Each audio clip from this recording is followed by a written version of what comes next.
Becky, I say brightly as I enter my room after class the next day. Just the girl I wanted to see. She's lying on her stomach on her bed, reading from a book splayed open in front of her with her chin propped up on one hand. Oh, miss, she says as she sits up. I feel like I haven't seen you in ages, I have. I know, I say, plopping down on my own bed. It's probably because you've been off making so many new friends of your own. Who knew that you would have become such a social butterfly? Oh, I don't know about that, miss, Becky says with a blush. People are curious about my accent, though. I can't help that. No, you can't, I agree. By the way, have you met Virginia's brother, Donald, yet? Once or twice, Becky says. He's a quiet boy. Why, miss? Is he all right? He is and he isn't, I say slowly, not sure how much I should reveal. He just seems really lonely lately. I would try talking to him, but given that he's Virginia's brother, it might make it weird.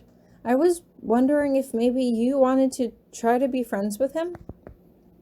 Oh, me? Becky asks as she flushes. Oh, I don't know, miss. I wouldn't know what to say. He likes jokes, I offer. He used to play pranks all the time. Not mean ones, just ones that made people laugh. He hasn't told a joke or played a prank in ages. That does sound sad, miss, Becky agrees. Do you know why he's sad, if you don't mind me asking? His ex-girlfriend got expelled last year, I explain softly. But before that, I think she might have left him for another girl. I don't really know the details of their relationship. I didn't pry. I just know he's been down ever since she was expelled. Oh, that is just dreadful, Becky says as she scoots herself up into a seated position.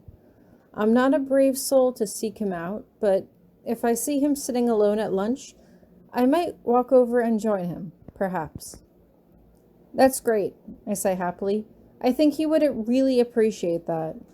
Just, don't bring up any of this to Virginia, considering it's her brother and all. I let my voice trail off, but Becky just nods. You can count on me, Becky says. Speaking of, how was your Christmas holiday? It was nice, I tell her. I visited an old friend and met his parents. Then, Hieronymous and I spent most of the break together at Ravane Cottage. What did you do? I was here all holiday, she says with a sigh, which wasn't too terrible. I got to explore some secret areas of the school, but I'm not allowed to tell anyone where they are. Wait, what? I asked blankly. You mean you didn't get to celebrate the day with Potsdam? She was working, Becky says as she gestures in front of her with one hand. She spent Christmas Day with me, and we ate dinner together every night, but she's very busy. Huh, I say.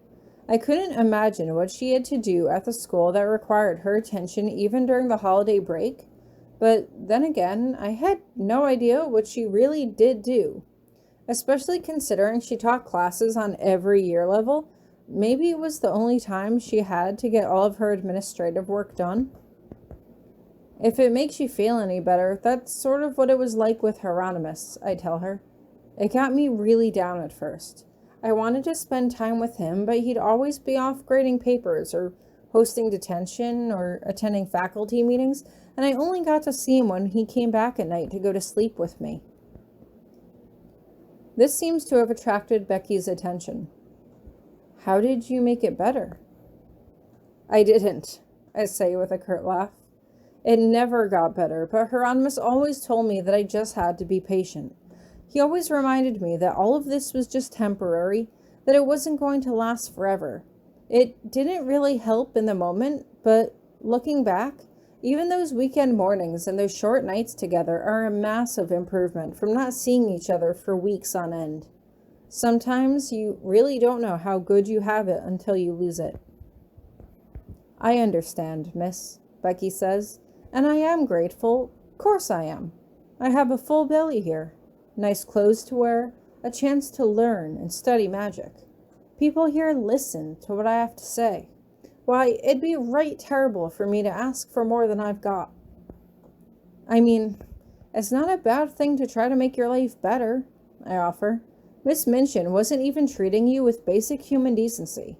Being able to eat 3 meals a day and having warm clothes and feeling safe when you go to sleep at night, those shouldn't be things you feel grateful for. Those are just things that you should have because you're a human being. You're so wise, miss, Becky says, and now it's my turn to blush. Tori, wise, Virginia says as she walks in. What's she been saying this time?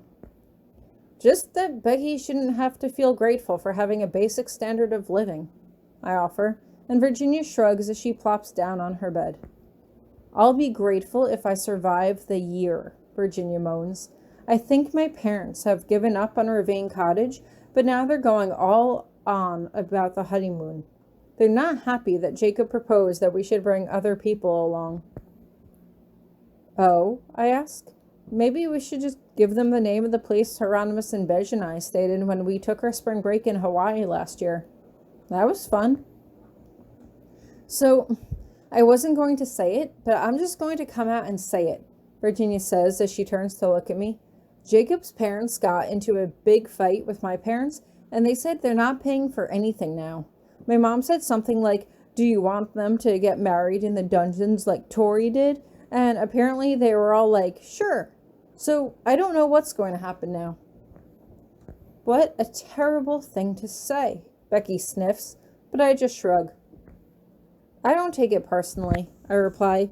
Mariette will help make you a dress as a wedding present for me and Hieronymous, if you want one.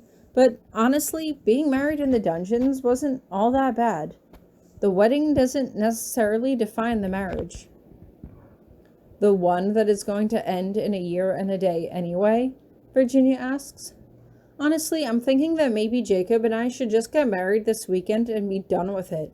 That way the contract ends so much sooner, too. That's not a bad idea, I agree. If Jacob is on board for it, you should do it. Who do you think is going to officiate it? Potsdam can do it, Virginia says as she turns to Becky. Will you ask? Of course, Becky says brightly. I think she would be happy to. But how does Jacob feel about it? Do you think you should wait to get his permission first? Jacob's happy so long as Virginia's happy, I say quickly, and Virginia looks thankful for the intervention. Basically, if this is what Virginia wants, Jacob will be down for it. How soon can you ask her? Virginia asks, and Becky hesitates a moment. Is tomorrow too soon? She asks, and Virginia grins. Tomorrow is perfect, Virginia cheers as she jumps up to give her a hug. You might just be my new best friend. Oh, yeah, I say with a grin. Please, you couldn't replace me if you tried.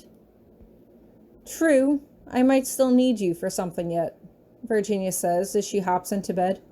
I'm turning in early. The faster I fall asleep, the faster I wake up, and it's tomorrow, and then this whole thing can be done and over with. Her exuberant mood is infectious, and Becky and I both exchange happy grins as we both lay down to go to sleep. Considering how stressed this whole marriage contract was making Virginia, it would be nice to have a quick and easy solution to her wedding problem so we could go back to focusing on our studies. If only Hieronymous was here to hear me say that.